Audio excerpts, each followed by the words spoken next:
नमस्कार, स्वागत है आपका न्यूज 24 में। आपके साथ मैं हूं अखिलेश आनंद। क्यों दें आपको वोट, ये कारवा पहुंच चुका है मध्य प्रदेश में। इस वक्त मैं मौजूद हूं मध्य प्रदेश की राजधानी भोपाल में। मध्य प्रदेश बहुत ही महत्वपूर्ण, खास तौर पर इस बार के चुनाव में निगाहें इस ओर हैं कि आखिर शिवराज मोदी की झोली में कितनी सीटें डालते हैं। हम बात करेंगे भोपाल की भी, जहां पर एक जनरल नॉलेज का दरअसल सवाल बन चुका है कि पिछली बार कांग्रेस यहां सांसद कौन था। क्या है भोपाल में राजनीतिक परिस्थिति, इसके अलावा मध्य प्रदेश में क्या है समीकरण, ये हम आपको बताएंगे। हमारे साथ यहां कई पार्टियों के नुमाइंदे मौजूद हैं। सबसे पहले मैं आपका तारुफ उनसे करवा दूं। हितेश वाजपेयी हमारे साथ भारतीय जनता पार्टी से मौजूद हैं। कांग्रेस से हमारे साथ जेपी धनोपिया साहब जुड़ चुके हैं और आम आदमी पार्टी के यहां पर प्रत्याशी हैं रचना ढींगरा। आप तमाम मेहमानों का स्वागत है। भोपाल की जनता भी हमारे साथ मौजूद है, उनके सवालात होंगे, नेताओं के जवाब होंगे। लेकिन पहले आपको एक रिपोर्ट के जरिए दिखाते हैं आखिर क्या कुछ भोपाल का राजनीतिक समीकरण कहता है।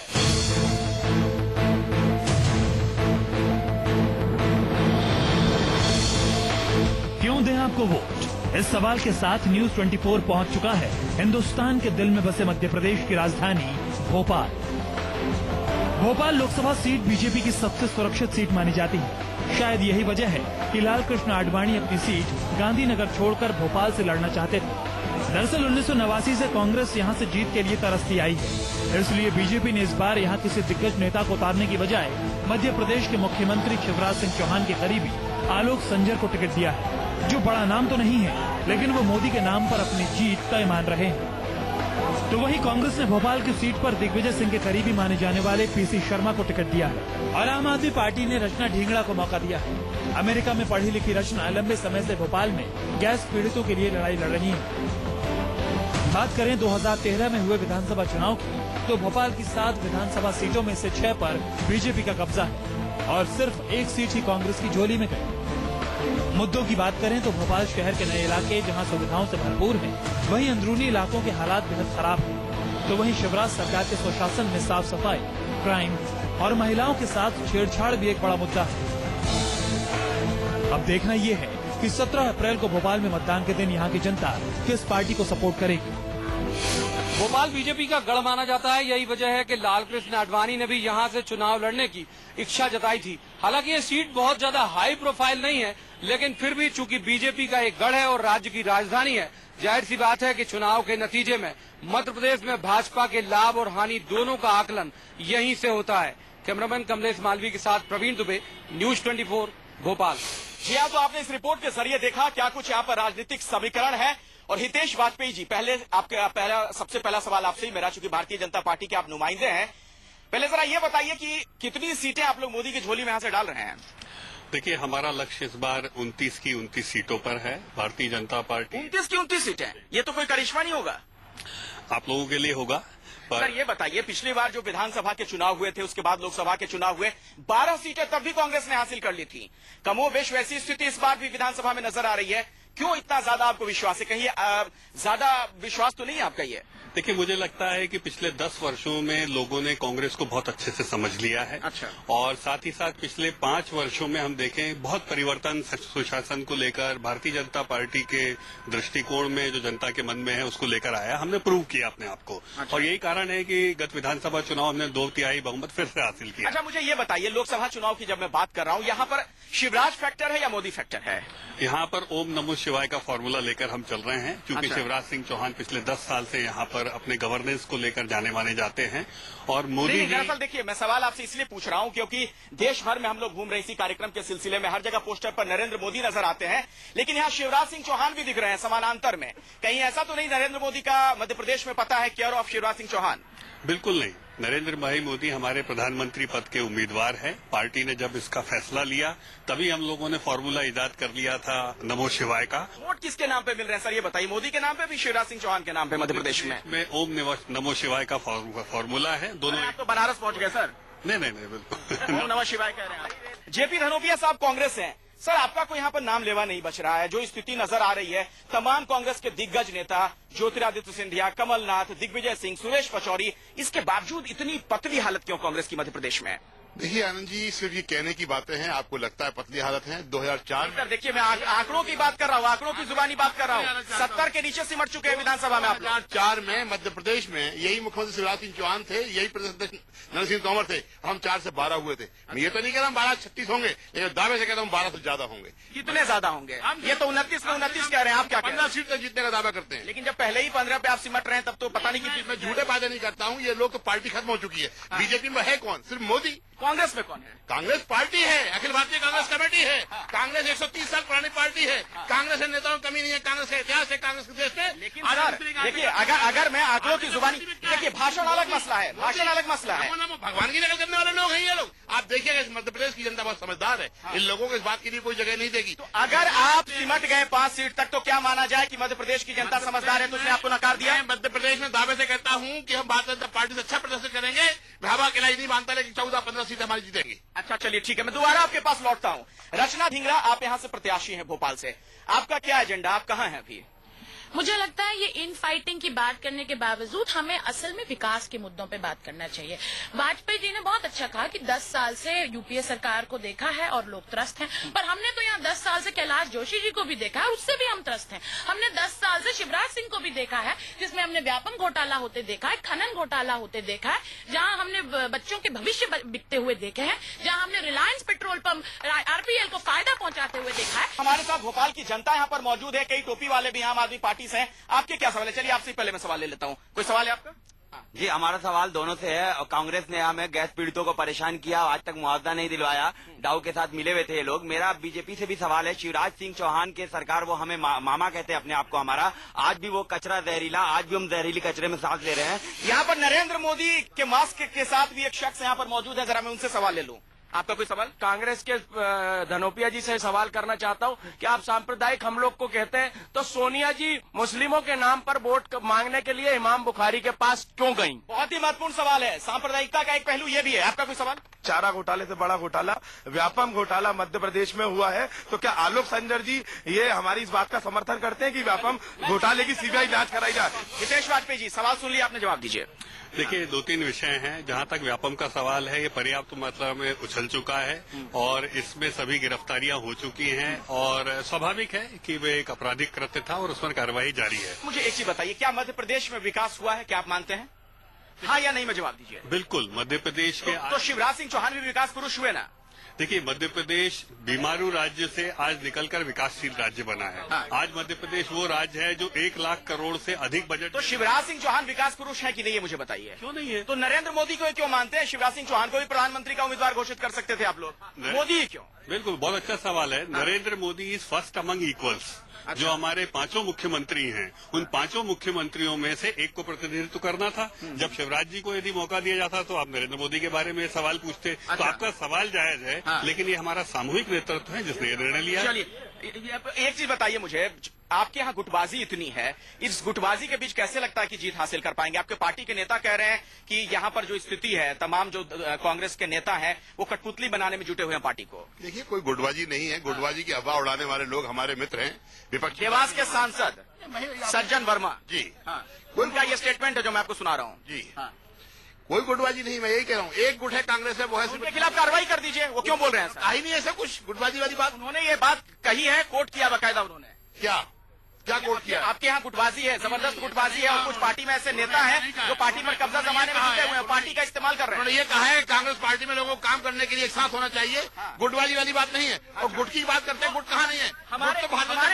हमारे साथ यहाँ न्यूज 24 के संवाददाता प्रवीण दुबे भी मौजूद हैं, जो कि यहाँ की राजनीति को बहुत करीब से समझते हैं। प्रवीण, गुटबाजी किस कदर हावी है कांग्रेस पर? बहुत ज्यादा है अखिलेश।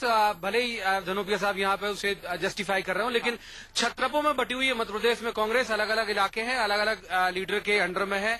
महाकौशल कमलनाथ के पास है, जो ग्वालियर चंबल है वो सिंधिया जी के पास है, कुछ हिस्सा दिग्विजय सिंह के पास है, जो झाबुआ वाला बेल्ट है वो भूरिया जी के पास है। छत्रप अलग अलग इलाके में बटे हुए और ज्यादा फोकस करते हैं कि वो अपने जो कैंडिडेट है उसे वोट दिला सके बनिस्बत पार्टी को मजबूत करने। सर ये बताइए, जब आपकी इतनी खराब हालत है, आपके छत्रप ही मिट्टी पलीत करने में क्यों जुटे हुए हैं? एक साथ क्यों नहीं खड़े हो पा रहे मध्य प्रदेश में? आप काफी साल गुजर गए सर। साहब कहते हुए क्षमा चाहता हूँ। मुझे लगता है सर आप लोगों को इस बात के लिए ही प्रोवोक किया गया है कि आप लोग गुटबाजी सर देखिए ये तो आरोप अब तक आम आदमी पार्टी की तरफ से लगाया जा रहा था। कहाँ गुटबाजी है, कहाँ गुटबाजी है, कौन सी गुटबाजी है? कोई गुटबाजी नहीं है। मध्य प्रदेश के अंदर 29 विधानसभा लोकसभा के क्षेत्र हैं। हमारे नेता चुनाव लड़ रहे हैं निश्चित रूप से एक स्थान से दूसरे स्थान में। आखिरी बार भोपाल से सांसद कौन था आपका?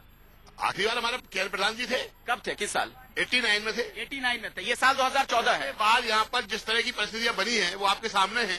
यहाँ पर भगवाकरण के नाम पर, सामुदायिक सद्भाव को बिगाड़ने के नाम पर और जो काम किया गया है वो सब परिणाम सामने। कांग्रेस का जहां तक प्रश्न है, वाकई में गंभीर हालत में है। सिटिंग एमएलए लगातार छोड़कर हमारी पार्टी में आ रहे हैं। अभी भी एक दर्जन। देखिए बड़ी दिलचस्प बात इन्होंने कह दी। ये कह रहे हैं कि कांग्रेस के कई एमएलए इनकी पार्टी में छोड़कर आ रहे हैं। मेरा सवाल आपसे, एक मिनट 11 सुनिए दिल्ली में 11 अशोक रोड जो पता है बीजेपी का मुख्यालय है, एक बड़ा चुटकुला चलता है कि वहां से कांग्रेस के नेता गुजरने में डरने लगे कि कहीं आप लोग अंदर ना खींच लें।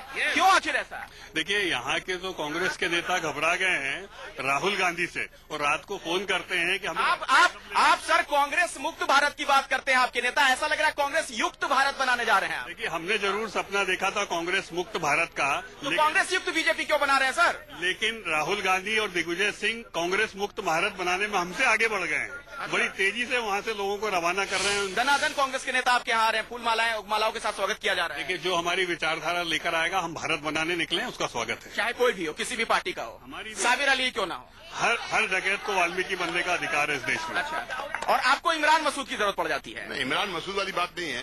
मैं पहले आपको स्पष्ट करना चाहता हूँ, मध्य प्रदेश के अंदर शिवराज सिंह चौहान ने राजनीति। भीड़ में से कुछ लोग कह रहे हैं कि इमाम बुखारी की जरूरत नहीं पड़ती। आपसे कह रहा हूँ कि पराकाष्ठा उन्होंने कर दी है। लोगों खरीद फरोख्त की राजनीति ये लोग करते हैं। कांग्रेस पार्टी साम्प्रदायिक सद्भाव की मूर्ति रही है। पार्टी के लोगों ने, अमित शाह ने क्या कहा है आपने सुना है? अमित शाह ने किस तरह बात की है? मध्य प्रदेश में किस तरह बातें करते हैं? कैलाश मीणा के खिलाफ चुनाव आयोग ने कार्रवाई की ना, आप क्यों नहीं अपने नेता के खिलाफ कार्रवाई करते हैं? इमरान मसूद को क्यों अभी प्रत्याशी बना रखा? कार्रवाई होती है, स्वागत करते हैं। कार्रवाई करना चाहिए चुनाव आयोग को, कार्रवाई करे चुनाव आयोग। हम कुछ लोगों से सवाल ले लेते हैं यहाँ पर, हमारे साथ कुछ लोग और भी। एक मिनट सर, कोई सवाल है आपका? मैं आम आदमी पार्टी के उम्मीदवार से जानना चाहता हूं कि जिम्मेदारियों से भागने की बात तो ठीक है, पर आपके जो नेता थे अरविंद केजरीवाल बड़ी लंबी सूची लेके आए थे कि अपराधियों को साथ नहीं रखेंगे, और सुना मुख्तार अंसारी जो जेल में बंद है हत्या के अपराध में, उनका समर्थन लेने बनारस में। बहुत ही अहम सवाल है, इसका जवाब देना पड़ेगा आपको। मुख्तार अंसारी जिनकी पहचान डॉन के तौर पर है, 1 दर्जन आपराधिक मामले उनके खिलाफ दर्ज हैं, क्यों नहीं अरविंद केजरीवाल को कोई एतराज है उनसे समर्थन लेने में? बिल्कुल मुख्तार, आपके नेता बोलेंगे अरविंद केजरीवाल की हमें मुख्तार अंसारी का समर्थन नहीं चाहिए? बिल्कुल बोलेंगे। लेकिन कहाँ बोल रहे हैं? भी नहीं बोला। उन्होंने कहा, क्या ये बोला है कि मैं मुख्तार अंसारी का समर्थन ले रहा हूँ, या आप लोग भर रहे हैं उनके उसमें? अरविंद केजरीवाल मंच से इस बात की, एक मिनट, अरविंद केजरीवाल मंच से इस बात की घोषणा क्यों नहीं करते हैं कि मुझे मुख्तार अंसारी का समर्थन नहीं चाहिए? ये तो आप लोग उनके मन में भर रहे हैं, मुंह में भर रहे हैं, उन्होंने आज तक नहीं कहा है। अरविंद केजरीवाल ये भी तो कह सकते हैं ना कि मुझे मुख्तार अंसारी का समर्थन नहीं चाहिए, मंच से सार्वजनिक तौर पर घोषणा करें। कोई समर्थन लेने न देने की बात की, वो क्यों बोलेंगे? वो साफ उन्होंने कुछ बोला ही नहीं है। एक और सवाल, चूंकि हम बात मध्य प्रदेश की कर रहे हैं, विदिशा की अगर मैं बात करूं, वहां पर एक विदिशा में सुषमा स्वराज, वहां पर एक 5 जगह है, वहां से 97% लोगों ने उन्हें वोट डाला था। उस गांव को गोद लेने की बात उन्होंने कही थी। आज तक 5 साल में वहां पर नहीं गई सुषमा स्वराज, क्यों ऐसा? ये अभिमान क्यों? देखिए सुषमा जी की कॉन्स्टिट्यूएंसी, हमारा दावा है भारत में वो कॉन्स्टिट्यूएंसी है आनंद जी जो सबसे ज्यादा वेल मैनेज कॉन्स्टिट्यूएंसी है। जब आप उनके क्षेत्र में जाएंगे तो इस बात को महसूस। सर लेकिन 5 वो जगह है जहां से 97% वोट आपको मिले थे, रिकॉर्ड है, क्यों नहीं गई उसके बाद दोबारा वहां पे सुषमा स्वराज? ये बिल्कुल निराधार बात है। एक मिनट, मेरे साथ प्रवीण दुबे यहाँ पर मौजूद हैं जो उस गांव का दौरा कर चुके हैं। प्रवीण, क्या ये निराधार बात है कि सुषमा स्वराज विदिशा गई हैं, नहीं गई हैं? जी नहीं, बिल्कुल नहीं गई। और हम उस गांव में गए थे, उस गांव के लोगों के मन में बहुत गुस्सा है, क्योंकि सुषमा जी ने कहा था कि मैं उस गांव को गोद ले रही हूं और उसे पूरा उस गांव का कायाकल्प कर दूंगी, लेकिन जीतने के बाद एक भी बार वो उस गांव में नहीं गई, और उस गांव के लोगों के मन में इस बात को लेकर बेहद गुस्सा भी है। बिल्कुल आक्रोश है लोगों में, जनता भी आक्रोशित है। कई लोग यहाँ पर सवाल पूछना चाह रहे हैं। तो मध्य प्रदेश में लोकसभा की 29 सीटें हैं, कितनी सीटें किसको मिलेंगी? क्या शिवराज सिंह चौहान ज्यादा से ज्यादा सीटें मोदी की झोली में डाल पाएंगे? कई सवाल है हमारे साथ, यहाँ की जनता भी मौजूद है, उनके कुछ सवाल आते हैं, पूछिए सवाल। सर मेरा सीधा सवाल कांग्रेस से है, क्या हम कांग्रेस को एक्सीडेंटल प्राइम मिनिस्टर के नाम पे वोट दें, या फिर आम आदमी पार्टी के अरविंद केजरीवाल को इस नाम पे वोट दें, ताकि वो अगर देवयानी खोबरागढ़ जैसा मामला हो तो अमेरिकी सरकार के आगे धरना पे आगे बढ़ जाए? राहुल गांधी रीजन बताने के बजाय दादी नानी की कहानी क्यों सुनाते हैं अपने भाषणों में? कितनी बार नरेंद्र मोदी ने कहा है कि मैं हिंदू मुस्लिम विरोधी हूँ? कब नरेंद्र मोदी जी ने कहा है कि मुसलमान महंगाई। देखिए, सांप्रदायिकता के आरोप आप पर भी लग रहे हैं जेपी धनोपिया साहब।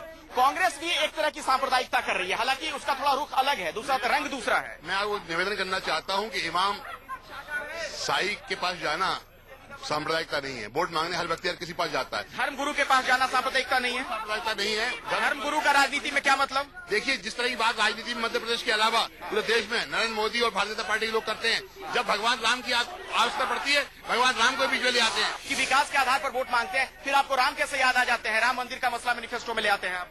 देखिए, राम जन्मभूमि हमारे देश की श्रद्धा और विश्वास का केंद्र है। देखिए, घोषणा पत्र में ये हमारे अटूट विषय हैं, चाहे वो 370 का विषय हो, चाहे uniform civil code. Madhya Pradesh की परिस्थितियां बिल्कुल अलग है। मध्य प्रदेश में जो घोटाले हो रहे हैं, मुख्यमंत्री शिवराज सिंह चौहान जो घोषणाएं करते हैं। सर, लेकिन मेरा सवाल सुन लीजिए, विपक्ष क्यों इतना कमजोर है?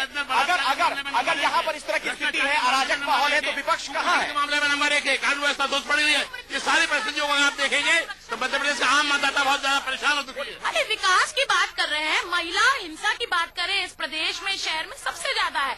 अगर आप शिशु मृत्यु दर की बात करें, सबसे ज्यादा है। आपका क्या सवाल है?